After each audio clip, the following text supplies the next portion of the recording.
Hello guys, দেখেন আমার বাসায় অনেক পানি ঢুকে গেছে। ঢাকা শহর ভারী বৃষ্টিপাতে অনেক পানি ঢুকে গেছে। এই দেখেন কীরকম পানি, অনেক পানি অনেক পানি অনেক পানি ঢুকছে। দেখেন অনেক পানি, এই অনেক পানি, বাসার ভিতরে অনেক পানি ঢুকছে, অনেক পানি। আল্লাহ যেন আমাদের এই পানি থেকে হেফাজত করে।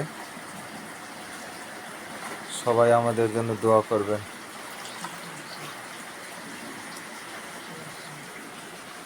আর ভিডিওটা বেশি বেশি শেয়ার করে দিবেন। দেখছেন অনেক পানি, এই যে